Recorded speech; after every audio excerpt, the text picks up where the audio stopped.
Your alarm goes off. Before your feet even hit the floor, your mind is already racing. An email from your boss pings, a calendar alert pops up, and a news headline flashes across your screen. By noon, your energy has evaporated as you spend the morning reacting to every minor inconvenience. This exhaustion signals a driver conflict. You are managing a 2024 life using software installed in 1995. These default settings, the ways you handle stress, conflict, and ambition, are scripts you inherited from parents, culture, and past traumas before you were old enough to choose them. Reclaiming control starts with the observer mind, or the meta mind. It's the ability to step back from the daily panic and watch the control room rather than just pulling levers. This architecture has 3 levels. On the top sunlit floor sit your conscious daily thoughts.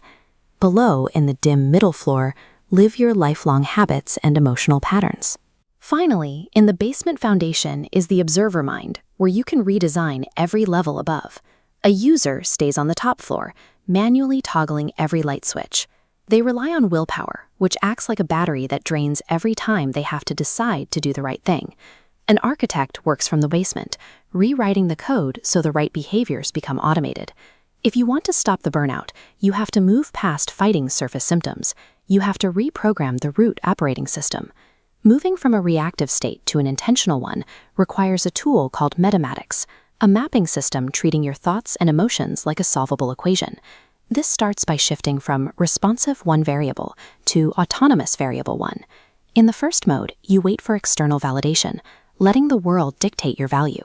To reach the autonomous mode, you establish a target, an internal value like health or integrity, and practice orientation.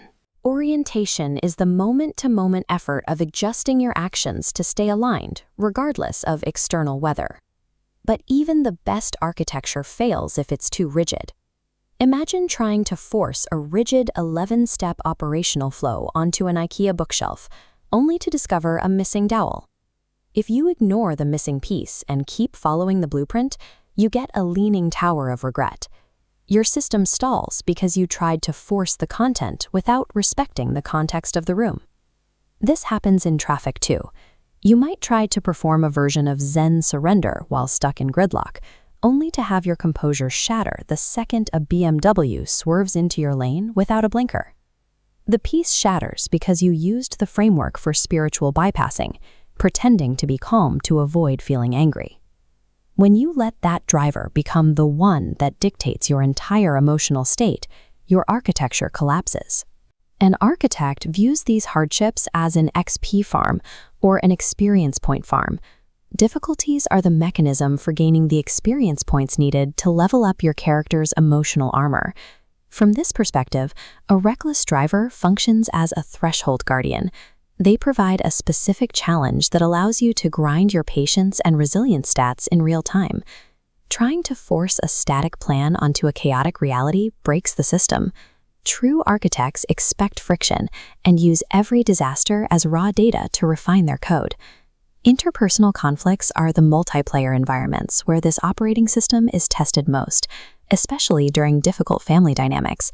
Picture Thanksgiving dinner. Aunt Carol leans across the turkey and aggressively questions your career path.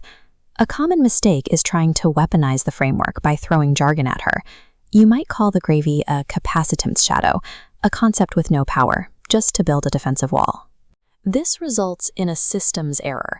You are demanding conscious co-creation from someone operating on unconscious broadcast mode. You can't force a high-level equation onto someone who doesn't know they're in it. The correct protocol is the compassionate boundary. You protect your integration without demanding that Aunt Carol understands it. You simply say, "I'm not discussing my career today, but this turkey is fantastic." Relational architecture is about making your internal integration so autonomous that external provocations can no longer hack your system. When you step into this mindset, your self-judgment softens into curiosity. You aren't lazy or broken. You are simply a dynamic system that occasionally needs to shift from a stuck mode into a solution-seeking mode. To avoid autopilot, check 3 dials on your daily dashboard. First, the mental feed. Did today's media support your goals? Second, the body GPS. Track physical tension to detect hidden obstacles. Finally, the emotional weather. Identify your internal forecast to adjust expectations. The monthly OS update ensures you aren't slipping into reactive mode. You review your target to confirm you are still driving your decisions. Meaning exists as a structure you must actively and continuously build, using your values and experiences as the raw materials. The next time you hit a wall, stop asking why the universe is doing this to you. Start asking what the architect would do to redesign the room.